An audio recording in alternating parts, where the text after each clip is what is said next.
So hi, I'm Rishudit, and in today's video we are going to discuss human resource planning. So we have had enough discussion about human resource management. Last 7 to 8 videos that I have uploaded were related to chapter 1 only. But from now, this video onwards, we are going to start discussing one by one the functions of HRM. तो ये first function रहेगा HRM का, जिसमें human resource planning आती है. इसके बाद ही हम रिक्रूटमेंट सिलेक्शन ये सब स्टार्ट करते हैं. तो firstly we have to plan everything what we are going to do under human resource management. So if you want to understand any other concept from human resource management, then you may just go and check out this series, which playlist going on under my channel Rishudit, and the link of this playlist will also be given in the description box below. So you may just go and check out. And if you are new to this channel, you may subscribe for all the upcoming videos. Let's just start discussing human resource planning now. So first let's talk about the meaning of human resource planning. देखिए, planning की जब भी हम बात करते हैं तो planning आपका क्या होता है कि कोई भी चीज़ जो फ्यूचर में होनी है, जो भी चीज़ आपको फ्यूचर में करनी है, उसको वेल इन टाइम आप एडवांस में ही प्लान करते हो और उसके लिए जो भी नेसेसरी एडजस्टमेंट्स हैं, अरेंजमेंट्स हैं, वो सब करते हो.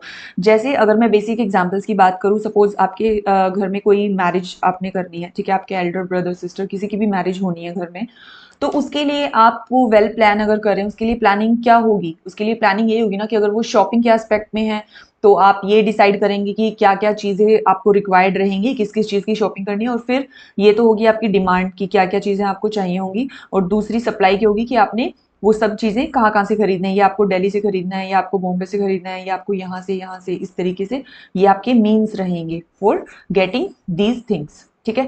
सिमिलरली अगर आप फिनेंस की प्लानिंग कर रहे हो तो फिनेंस में भी आप सेम करते हो कि शादी में कितना किन किन चीज़ों पे डिफरेंट डिफरेंट खर्चा लगेगा, क्या क्या चीज़ों पे हमें मनी इन्वेस्ट करनी है, तो कितना टोटल अमाउंट हमें चाहिए मनी का, और सप्लाई कहाँ कहाँ से रहेगी, हमें वो पैसा अरेंज कहाँ से करना है, इतना हमें लोन से लेना है, इतना हमें यहाँ से लेना है, इतना यहाँ से. इस टाइप से आप डिमांड और सप्लाई किसी भी चीज़ को जब आप प्लान करते हो तो दो ही एस्पेक्ट्स पर आप डिस्कस करते हो कि डिमांड्स आपकी क्या क्या रहेंगी, आपको क्या क्या चीज़ें मैनेज करनी है, अरेंज करनी है, और वो आप कैसे करोगे. सप्लाई क्या बात करता है कि मीन्स और मेथड्स क्या रहेंगे to achieve those goals, to obtain these things. ठीक है. तो एचआरपी में भी कुछ ऐसा ही होता है. अब एचआरपी क्या कहता है कि so HRP is understood as the process of forecasting an organization's future demand. ठीक है. फर्स्ट थिंग यहाँ पे क्या आ गई हमारी, forecasting an organisation's future demand, कि ऑर्गेनाइजेशन के फ्यूचर में कितने लोगों की हमें डिमांड होगी, किस किस टाइप के लोगों की हमें डिमांड होगी. अब क्योंकि हम एचआर की बात कर रहे हैं, एचआर के रिस्पेक्ट में प्लानिंग हो रही है, तो हम यहाँ पर जाहिर है कि किसकी बात कर रहे हैं, लोगों की बात कर रहे हैं, एम्प्लॉइज की बात कर रहे हैं. ठीक है. And the second thing is supply of. ठीक है. तो एक तो हो गई हमारी डिमांड और एक हो गई हमारी सप्लाई. तो हमें एचआरपी को क्या बोला गया है, it is understood as the process of forecasting, दोनों ही चीजों को फोरकास्ट करना, demand and supply of the right type of people in the right number. Right number and right type से क्या मतलब है, राइट नंबर का मतलब ये है कि आपको ये फोरकास्ट करना है कि कितने लोग आपको चाहिए होंगे. वन इज राइट नंबर कि हमें 800 लोग चाहिए होंगे या हमें 200 लोग चाहिए होंगे. तो उसके लिए आपको बिल्कुल कोशिश करनी है कि आप एग्जैक्ट एस्टिमेट कर पाएं, क्योंकि अगर आपने सपोज सिर्फ 200 लोगों के लिए प्लान किया, उसके लिए आपने प्लान कर लिया कि हम वो 200 लोग कहाँ कहाँ से, किस तरीके से, किस टाइम पीरियड में हायर करेंगे, लेकिन सपोज फ्यूचर में जाके 1 साल के बाद आपको एक्चुअली जो रिक्वायरमेंट होती है वो होती है 900 लोगों की. ठीक है. तो ऐसे में फिर आपकी जो है प्लानिंग बिल्कुल गड़बड़ा जाएगी और आपके पास बहुत ज़्यादा अमाउंट में डेफिशिएंसी हो जाएगी एम्प्लॉइज की. ठीक है. तो एक तो राइट नंबर ऑफ पीपल आपने उस पर फोकस करना है, and second thing is right type of people. ठीक है. ऐसा ना हो कि आपको सपोज इसका मैं अगर आपको एक एग्जांपल दूं, तो सपोज आपने प्लानिंग तो कर ली ऐसे लोगों को हायर करने की, रिक्रूट करने की, जो मैनुअली किसी काम को बहुत अच्छे से कर सकते हैं. बट आज तो ऑर्गेनाइजेशन में मैनुअली काम हो रहा है, बट अगर आप फ्यूचर को अच्छे से प्रिडिक्ट करें, फोरकास्ट करें, तो 1 साल के बाद इतना ज़्यादा टेक्नोलॉजी को इंट्रोड्यूस कर दिया जाएगा उस ऑर्गेनाइजेशन के अंदर कि मोस्टली जो काम है वो ऑटोमेटेड हो जाएगा, मशीनरीज के थ्रू होगा, कंप्यूटर्स के थ्रू होगा. तो अगर ऐसे में आपने प्लानिंग मैनुअल लोगों की कर ली है तो वो आपके लिए यूजलेस हो जाएंगे, वो मशीन्स का यूज करके काम कर ही नहीं पाएंगे, क्योंकि वो उनकी स्किल्स नहीं है, वो उनकी एक्सपर्टीज उसमें नहीं है. तो आपको right type of people he choose करने हैं, उनके लिए ही प्लान करना है इन the right number. So this was HRP, and now what it says further, human resource planning is a continuous process. Okay, human resource planning ऐसा नहीं है कि एक वन शॉट फंक्शन है, आपका एक बार कर दिया और उसके बाद अब आप 1 साल के लिए आपने कुछ नहीं करना है या 5 साल के लिए ऐसा नहीं कुछ करना है, ऐसा कुछ भी नहीं है. ये कॉन्टिन्यूअस प्रोसेस है, ये बिल्कुल आपका जो है वो चलता रहता है. ये it can not be rigid और स्टैटिक. ये आपका ऐसा नहीं है कि आप इसको रिजिड बना दो कि हमने ये प्लान बना दिया XYZ प्लान, इतने इतने लोग यहाँ से हम रिक्रूट करेंगे तो अब वो उसी सीरीज में जाएगा. ऐसा नहीं होना चाहिए. रिजिड नहीं हो सकता है प्लान, क्योंकि देखो एनवायरनमेंट जो है वो इतना अनसर्टेन हो गया है आजकल, तो बहुत ही ज्यादा अनसर्टेन हो गया है और अनसर्टेनिटीज हमेशा से रही हैं एनवायरनमेंट में. तो वो आपका ऑर्गेनाइजेशन से बाहर का एनवायरनमेंट भी हो सकता है और ऑर्गेनाइजेशन के अंदर का भी एनवायरनमेंट हो सकता है जो कि डायनेमिक रहेगा आपका. तो वो जैसे जैसे चेंजेस आएंगे, जैसे जैसे न्यू डिमांड्स आएंगी, जैसे जैसे न्यू रिक्वायरमेंट्स आपकी ऑर्गेनाइजेशन के अंदर आएंगी, उन्हीं रिक्वायरमेंट्स को एडजस्ट करने के लिए आपको अपने प्लान्स को भी रिवाइज करना पड़ता है. ठीक है. So it says it is liable to modifications. ठीक है, उसमें modifications करनी पड़ सकती हैं आपको. It needs to be reviewed. Adjustments need to be made in accordance with the needs of the organization. Organization की needs जैसे जैसे change होंगी, उनके साथ साथ आपको अपने plans भी review करने ही पड़ेंगे. ठीक है, changing circumstances के साथ. So I hope human resource planning का मीनिंग आपको एक बार क्लियर हो गया है. डेफिनेशन की अगर हम बात करें तो कोलमैन ने एक बहुत अच्छी डेफिनेशन दी है. So man power planning is the process of determining man power requirements. Same thing, वही चीज है, मीनिंग वही है, बस उसको एक डेफिनेशन में डाल दिया गया है. Determining the man power requirements. Requirements कौन सी डिटरमाइन की जाती हैं, फोरकास्ट की जाती हैं? मैन पावर से रिलेटेड, कि लोग जो आपके ऑर्गेनाइजेशन में काम करेंगे उनकी क्या रिक्वायरमेंट है, and the means for meeting those requirements. Now next it will decide the means and methods for meeting those requirements in order to carry out the integrated plans of the organisation. अब ये भी एक बहुत important चीज है कि आप सिर्फ HR का प्लान या HR के ऑब्जेक्टिव्स पर बात नहीं कर रहे हो, उसको उस पर फोकस नहीं कर रहे हो. You are talking about the integrated plan of the organisation. तो पूरे ऑर्गेनाइजेशन का जो है वो प्लान यहाँ पर मैटर करता है कि पूरे ऑर्गेनाइजेशन की क्या पॉलिसीज हैं, क्या ऑब्जेक्टिव्स है, क्योंकि HRM के प्लान्स तो इनहेरेंट है ना. HRM की ऑब्जेक्टिव्स कहाँ से आ रहे हैं? जो ऑर्गेनाइजेशन के ऑब्जेक्टिव है वही उन्हीं में से निकल रहे हैं HR के ऑब्जेक्टिव. तो हमें अल्टीमेटली कैरी आउट क्या करना है, एक्शन किस पे परफॉर्म करना है? Integrated plan of the organisation. ठीक है. So it was your man power planning. Now we will talk about the importance of human resource planning. की इंपॉर्टेंस क्या है, क्यों जरूरी है ह्यूमन रिसोर्स प्लानिंग को करना. First is it helps to determine future personnel needs. Future personnel needs से क्या मतलब है? अब देखिए, वही चीज़ है जो मैंने अभी आपको एग्जाम्पल के थ्रू बताई कि फ्यूचर में आपको कितने लोगों की ज़रूरत होने वाली है, किस किस टाइप का पर्सनल आपको चाहिए. आपको ब्लू कॉलर वर्कर्स चाहिए किसी मशीनरी पे काम करने के लिए, या आपको कोई एग्जीक्यूटिव की नीड है, या आपको किसी मैनेजर की नीड है. तो किस किस टाइप की पोजीशन पे कैसे कैसे कितने कितने लोग आपको चाहिए, वो सब आपको डिटरमाइन करने में कौन हेल्प करता है? Human resource planning. और इससे आपको फायदा क्या होता है कि आप दोनों ही केसेस से बच जाते हो, सरप्लस से भी और डेफिशिएंसी से भी. इससे दोनों ही सिचुएशंस को अवॉइड किया जा सकता है कि फ्यूचर में ना तो आपके पास एम्प्लॉइज की डेफिशिएंसी हो, मतलब जितने आपके रिक्वायर्ड हैं उससे ना ही तो आपके पास कम अवेलेबल हो, ना ही ज्यादा अवेलेबल हो. ठीक है. Next is it reduces labour cost. अब पर्सनल कॉस्ट को कैसे रिड्यूस करता है? देखिए, मैनेजमेंट जो है वो एंटिसिपेट कर सकती है इम्बैलेंसेस को. इम्बैलेंसेस आपके क्या हैं? यही दोनों. ठीक है. सरप्लस और डेफिशिएंसी आपके क्या हैं? इम्बैलेंसेस हैं. तो जब इन बैलेंसेस को हम पहले से प्रीवियसली एंटिसिपेट कर लेंगे, फोरकास्ट कर लेंगे, तो उससे वो अनमैनेजेबल या एक्सपेंसिव नहीं बनेंगे. वो कैसे होता है? अगर सपोज आपने बेटर प्लान नहीं किया था पहले और अब एक बार सरप्लस हो गया, ठीक है, आपने 800 लोगों को हायर कर लिया जबकि जरूरत सिर्फ 300-400 लोगों की थी आपके ऑर्गेनाइजेशन में. अब वो इतने अनमैनेजेबल हो जाएंगे, आप क्या करोगे उन सरप्लस एम्प्लॉयज का जो आपने हायर कर लिए? आपने सिर्फ एक गलत प्लान बना दिया था, गलत एंटिसिपेट कर लिया था, उस वजह से जो अब ये लोग अनमैनेजेबल सरप्लस आपके पास आ गया है. अब उसको मैनेज करने में ऐसा तो है नहीं कि आप डायरेक्टली स्ट्रेट अवे उन 400 लोगों को वापस भेज दोगे कि जाओ, हमें आपकी नहीं जरूरत है. आपको उनको रीडिप्लॉय करना पड़ेगा, या तो डिफरेंट डिफरेंट पोजीशंस पे, या उनको कुछ टाइम के लिए ऑर्गेनाइजेशन में रख के ट्रेनिंग देना पड़ेगा और फिर आप उनको किसी पोजीशन पे अपॉइंट करेंगे, या फिर आपको उनको न्यू जॉब्स के लिए हेल्प करनी पड़ेगी न्यू जॉब्स उनको फाइंड आउट करने में।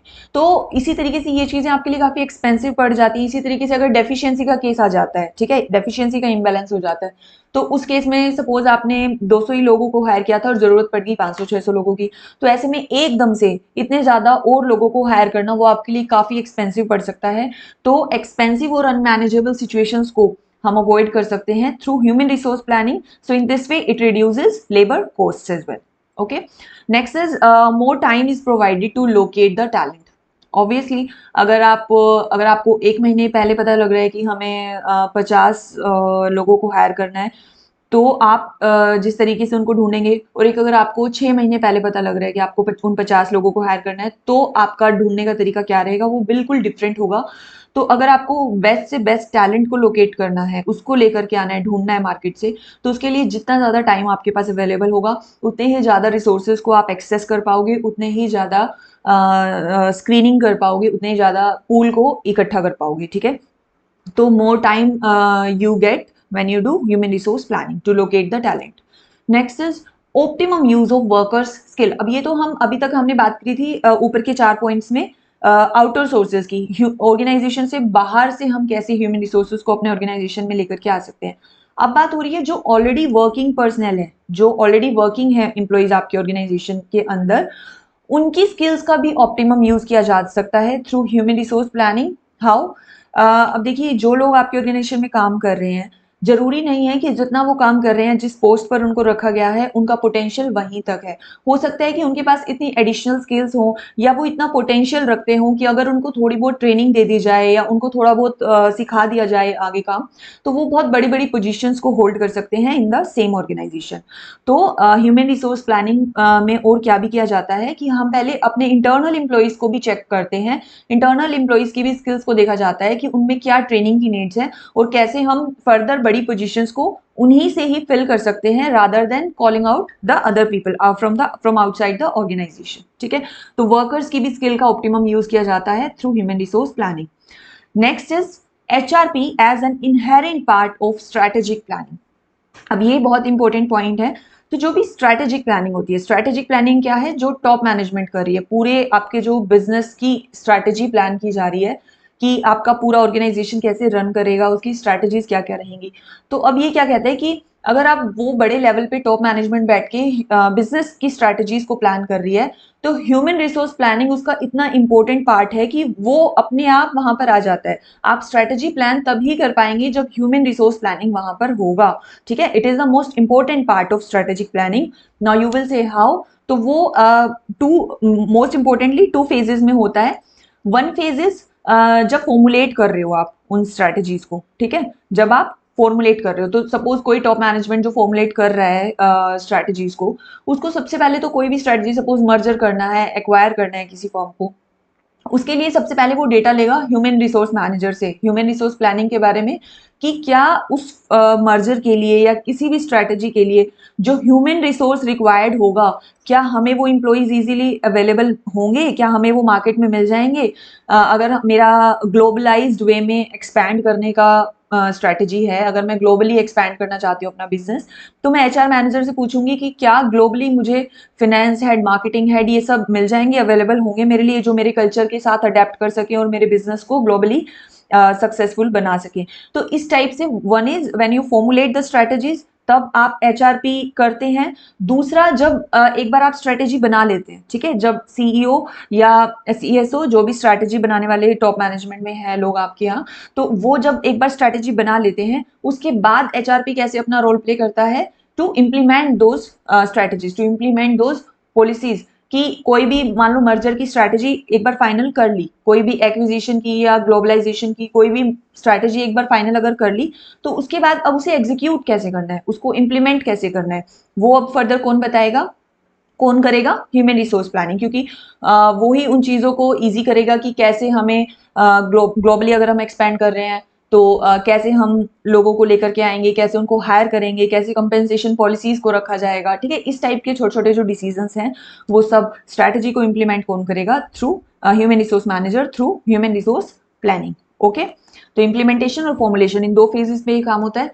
Second, next is HRP required to facilitate international strategies. अब वही चीज आ गई, मैंने अभी आपको ऑलरेडी एक्सप्लेन कर ही दिया ये पॉइंट। तो इंटरनेशनल स्ट्रेटजीज जो भी आपकी डिफरेंट डिफरेंट हो सकती है, जैसे मैंने अभी आपको बताया कि ग्लोबली अगर कोई ऑर्गेनाइजेशन एक्सपैंड करना चाह रहा है, ग्लोबली वो चाह रहा है कि मेरी एक ब्रांच मैं यूके में भी एस्टैब्लिश कर दूं अपनी, तो उसको फैसिलिटेट कौन करेगा? एचआरएम करेगा।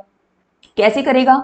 क्या प्लान करने की उसे जरूरत है कि हम कैसे वहाँ के लोगों के साथ अपनी लैंग्वेज को, अपने कल्चर को इंटीग्रेट करेंगे, कैसे उनकी कंपेंसेशन पॉलिसीज को डिसाइड करेंगे, कैसे उनको मोटिवेटेड रखा जाए, उनको हाउसिंग, ट्रांसपोर्टेशन क्या कुछ प्रोवाइड किया जाएगा। अब उसके लिए क्या होता है कि वहाँ उस देश की चीजों को समझना पड़ता है, क्योंकि हर कंट्री के सिस्टम, वहाँ की चीजें, वहाँ की रूल्स रेगुलेशन सब कुछ डिफरेंट होती हैं। तो एचआर को पहले उन सबको थोरोली स्टडी करना पड़ता है, उन सब कंप्लायंसेस को देखना पड़ता है, और उसी से कंप्लाई करते हुए वो सब चीजों को प्लान करेगा, डिसाइड करेगा how to execute those international strategies.